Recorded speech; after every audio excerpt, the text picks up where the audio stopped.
Hey everyone, and today I watched the official trailer of Thunderbolts at 0.25x speed and found 13 hidden details that you may or may not have seen before. So without any further ado, let's dive straight into the breakdown. Number 1. After watching this chasing sequence, many viewers are buzzing with speculation that Bucky might revert to his Winter Soldier persona and turn against his own team. However, if you pay close attention to the order of events and the details in the background, it becomes pretty clear that Bucky is actually trying to save them. Let's break it down step by step. Yelena, Ghost, and a US agent are all headed somewhere in Red Guardian's limo. That's when a fleet of Hummers begins their relentless pursuit, and Yelena says this: "That's not good." And as the Hummers open fire, Red Guardian said, "She's bulletproof."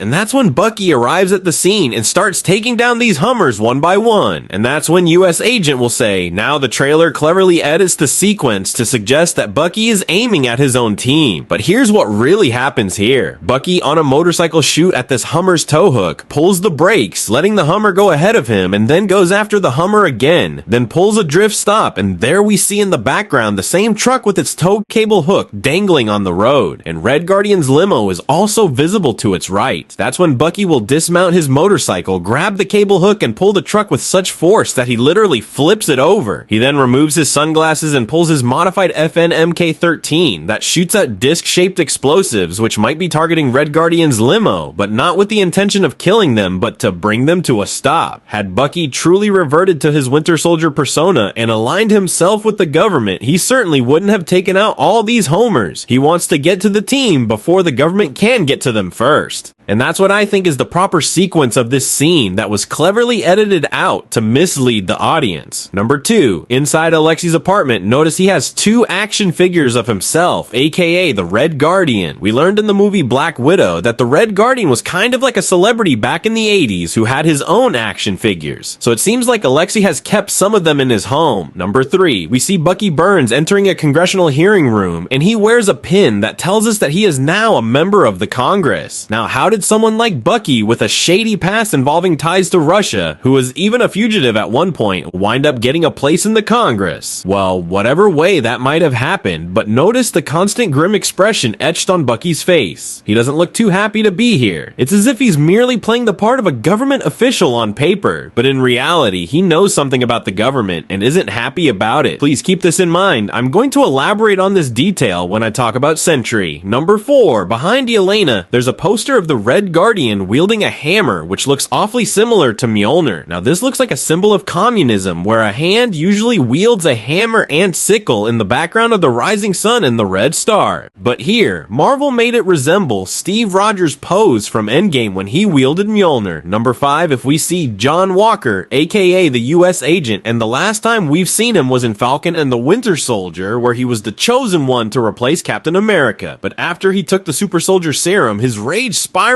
out of control, culminating in a shocking moment where he took down a flag smasher in broad daylight with the very shield that symbolizes hope. He was later discharged, but then recruited by Val and was given the name US Agent. Now, during his time in Falcon and the Winter Soldier, John was already married to Olivia Walker. And now he's also a father, yet this new chapter hasn't brightened his spirits at all. Instead, he appears to be grappling with profound depression as he reads the news about his struggle to fill Captain America's shoes. And if you notice, he isn't using an iPhone, which goes back to the policy Apple has where they don't let any shady characters use their products. And if you notice, the story was written by Rory Bruin, the art director of this film, who has previously worked on movies like Tenet and Red Notice. Number 6. Yelena looks up towards a building in Kuala Lumpur just before it erupts in an explosion, and it's pretty safe to say she's the mastermind behind it. They actually filmed this whole scene in real-life location, and Florence Pugh, who plays Yelena, has even performed a stunt where she apparently jumps off of the iconic Merdeka Tower. A glimpse of that scene was shown in the Comic-Con trailer, but it didn't make it into the official release. Perhaps they're saving it for promotional teasers or want audiences to experience it firsthand in theaters. Now, as for Yelena's motives behind the destruction, she reveals her inner turmoil through the voiceovers. She confesses that she feels an emptiness within herself. believing that keeping busy with work would help fill that void. And by work, she means robbing government labs, blowing up buildings, and other high-stakes escapades. Now, let's focus on Yelena's outfit, and we'll be able to figure out the order of these scenes. First, she walks into a building wearing this dark gray hoodie, fights off 7 armed guards, steals a vial from a lab that is marked with a symbol that looks like a human face, which could indicate that this is dangerous for any human consumption. Then we see her holding the same vial while one of the scientists working at the lab points a gun towards her. She then hides the vial on the inside of her palm, strikes a powerful punch, and takes down this scientist. And just before she escapes, she probably planted several explosives, leading us right to this moment. Notice she's also holding onto a guinea pig in this scene, implying she rescued this rodent from the lab as she knew she's gonna blow it all up. Elena then walks into her foster father's home wearing the same hoodie, meaning all of these scenes where she goes on random missions will take place in the beginning parts of the movie. Number 7. Yelena enters into a vault, this time wearing her full costume. We see several ivy drip stands draped with plastic bags, suggesting that some unsettling human experiments may have taken place here, and that's when we come across this blueprint, which has to be the biggest Easter egg in the trailer. But before I break it down, let me quickly tell you who the character Sentry is in the Marvel Comics. It's really important that you know his backstory in order to understand any of this. Sentry's real name in the comics is Robert Reynolds, aka Bob Reynolds. There are 2 iterations in the comics regarding how he got his powers, and one of them is that he was injected with a modified super soldier serum that's a staggering 1,000 times more potent than Steve Rogers' serum. The other iteration says Sentry is an alien being who possessed a host who happened to be a super soldier, kind of like how Venom works, but imagine he possessed a super soldier. But I think Marvel will adapt the first iteration to keep the story more grounded. Now, Sentry is not just your run-of-the-mill superhero. He boasts all the classic powers like super strength and telepathy, but he possesses something uniquely extraordinary. He once lifted the lifeless body of a Celestial and carried it into space. He's stronger than Thor and Hulk, and has torn Carnage apart using his bare hand, and even broke the axe of Galactus Herald Terex, which is powerful enough to destroy a whole planet.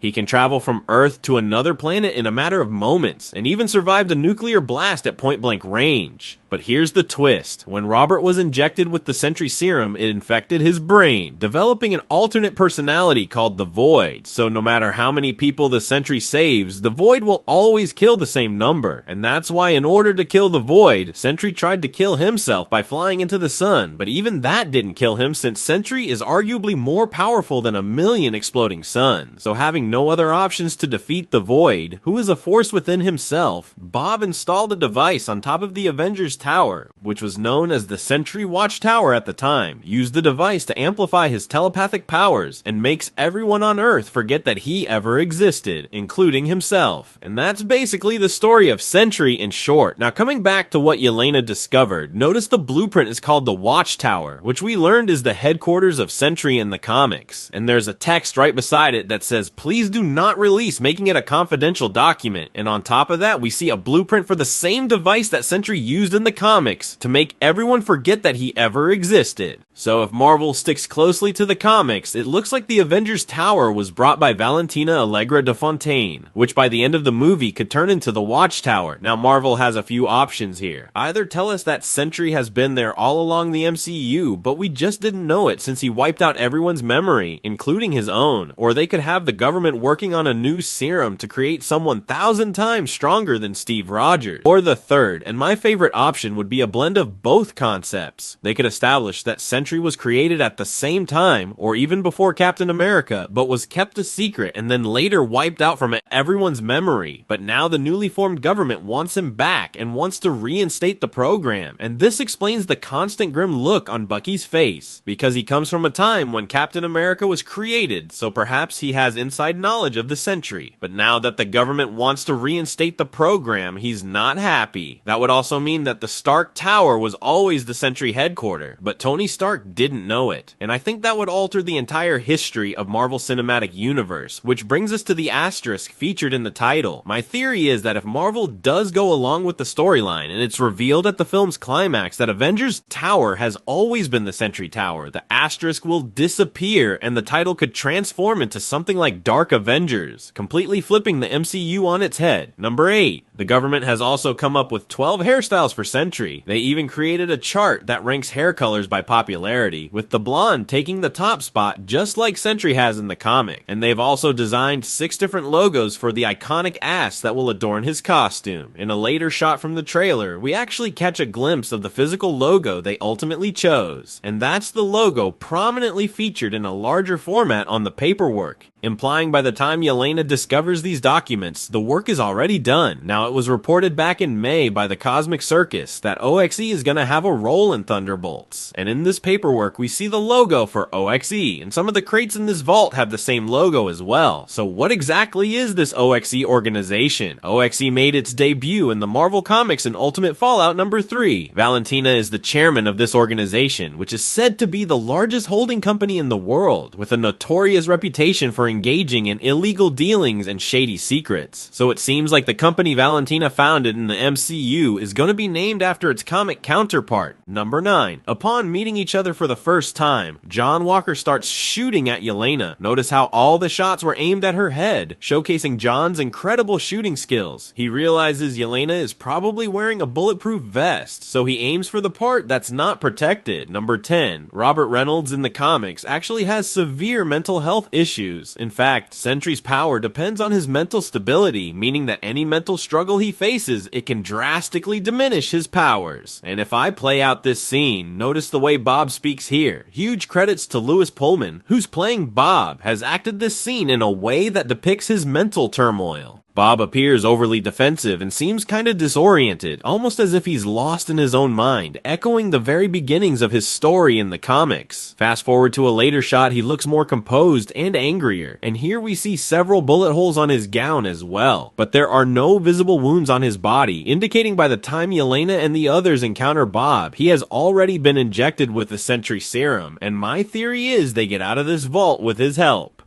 Number 11. There's something really weird about Taskmaster throughout the trailer. First, when the team is trying to figure out who Bob is, we only see Yelena, Ghost, and US Agent. Taskmaster is nowhere to be seen in this entire conversation. It's not until the timer starts and the lights turn red, that's when we see her again. And the second time this happens is when everyone takes the elevator to Val's penthouse, where we can see Red Guardian, Ghost, Bucky, Yelena, and US Agent. But once again, Taskmaster is missing. Even as they exit the elevator, she's nowhere to be found. Then almost out of nowhere, she pops up in the background in this shot. This all suggests that Taskmaster might be the only one who actually works for Val. It is possible that she was already with Val while the others took the elevators. But then why would she stand with the rest of the team here? Well, that's why I said there's some mystery surrounding Taskmaster's role in the trailer. Number 12. The interior design of Val's private bar still has the same rock patterns as Tony had when it used to be the Stark Tower. And if you notice, there were still unopened cardboard boxes scattered across the floor. And the absence of furniture in this penthouse suggests that Val has just moved in and is only getting started. Number 13. In the scene where Bucky pulls out his vibranium arm from the dishwasher and puts it back in his shoulder, notice he's on a phone call with someone probably important, giving him instructions, therefore he's preparing for a fight. My guy couldn't even finish his dinner and is ready for a mission already. And that's it. This would be my breakdown of Thunderbolts teaser at 0.25x speed. Rather than dissecting every scene, I focused on highlighting the crucial details this time around. Once they release a full-blown trailer, that's when I'll break it down scene by scene. Let me know your thoughts on the trailer and comment down below your favorite detail.